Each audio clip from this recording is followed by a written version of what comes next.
As a Steelers fan, yesterday was not an enjoyable experience. First game, actually, as a Steelers fan, as y'all know, back in July, I officially announced them as my lifelong NFL favorite team. And as it turns out, it came down between the Pittsburgh Steelers and the San Francisco 49ers. And I'm thinking, man, got two historically great franchises, some great quarterbacks have played there, and great defenses, great coaches. And my favorite segment of the week, y'all know this by now, and has been for the last couple of years or so. My favorite segment on Carving It Up is called... Were I a betting man? It's called If I Were a Betting Man.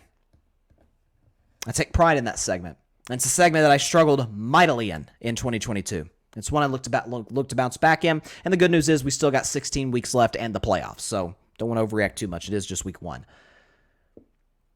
Not only did I take the Steelers +2, I took them to win outright.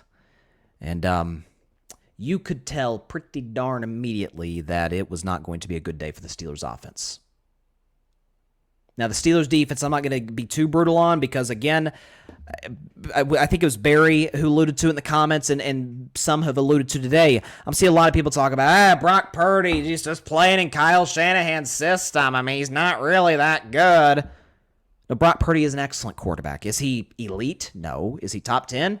Certainly not. But is he good enough given the pieces around him to win the Super Bowl? You betcha. If you look at Brock Purdy and what he did yesterday, he is perfectly suited for that Kyle Shanahan offense in a way that Jimmy Garoppolo and Trey Lance simply weren't. Garoppolo was accurate but not mobile. Lance was mobile but not accurate. Purdy's both. Purdy's like the in-between type of area. Some of those throws, especially on third down, which were just a punch to the gut every time. San Francisco. What was San Francisco's third down numbers yesterday? Because it felt like every time. And these aren't third and short situations. These are third and sevens, third and eights that San Francisco continuously converted on. San Francisco in this game, 6 for 13 on third down. It felt like they were 12 for 13 on third down. They were just constantly, efficient. By the way, converted a fourth down as well in that game. But Brock Purdy, and again, the silver lining I look at to this game, obviously as a Steelers fan, is like, well, at least I was right about Purdy. I mean, listen, I've liked this kid ever since he made his first appearance against the Miami Dolphins in relief of Jimmy G. I liked him even more as the season got on. By the way, fun stat here, if you're a 49ers fan, a Brock Purdy fan, I am a Purdy fan. Brock Purdy is the first quarterback in NFL history to start 6-0 in regular season games and throw at least 2 touchdown passes in all of them. So this isn't a situation where it's just get Purdy out of the way. No, he's making tough throws. On the run, in the pocket, outside the pocket. Again, his talent, we're so often just married to mind-boggling talent and physical attributes. That's why, listen, that's why guys like Mahomes, and especially guys to me, like, how did Trevor Lawrence look yesterday? My Lord, that's the MVP of the league right there, as I predicted. Point is, we see guys like that and we're like, okay, that's what a quarterback is supposed to be. Well, there's different ways to be a quarterback. And Brock Purdy's way about being a quarterback is efficiency, accuracy, mobility, good leadership. The locker room in San Francisco absolutely loves him. So against the Steelers defense that did not give up 20 points at all in their last, I think it was 6-7 games of last year, did not give up a 20-point game. And Brock Purdy came in there and hung 30 on him. Now, Christian McCaffrey had the big run. See, Pittsburgh scores. I'll get to Pittsburgh in just a second. Pittsburgh, we score at the end of the first half. Mike Tomlin's aggressive on fourth down. We convert. And Kenny Pickett throws the touchdown to Pat Freiermuth. I'm thinking, oh, here we go. We got something here. It's 20-7 at the half. If we can get a stop to start the second half, we get the ball, maybe get on a move. And then Christian McCaffrey breaks off the 65-yard run. I'm like, okay, that's it. Okay, we're starting 0-1. And what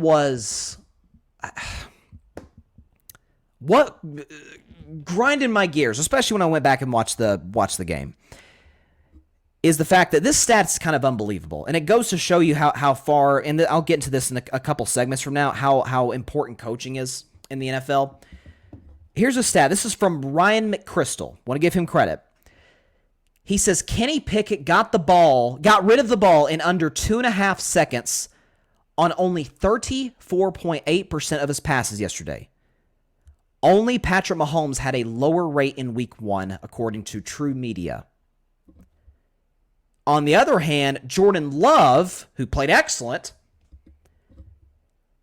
released the football, got rid of the ball in under 2.5 seconds 52% of the time. So 52% to basically 35%. I don't know if this is Matt Canada, the offensive coordinator, who I'll get to in just a moment. I don't know if it's Mike Tomlin. You are playing arguably the best defensive line in the National Football League with an offensive line that you have not been able to fix in a half decade.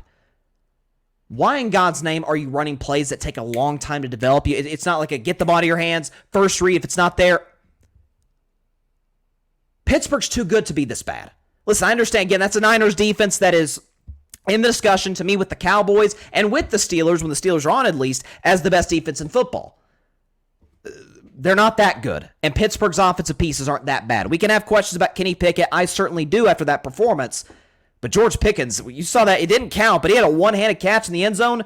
It made it look effortless, and I saw him make some of those catches. I saw him play against my Vols in Neyland Stadium when he was with Georgia. He's that type of freak athlete. Najee Harris is a good running back. Jalen Warren's a good skill position player. You could use him in the backfield and otherwise. You got Deontay Johnson.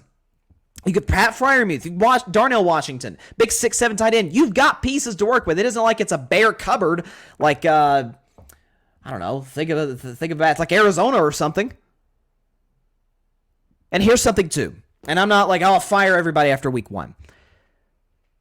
But if Pittsburgh's offense doesn't go in a different direction, completely different direction, starting next week against a defense, we saw what they did to Joe Burrow in the Cleveland Browns next week.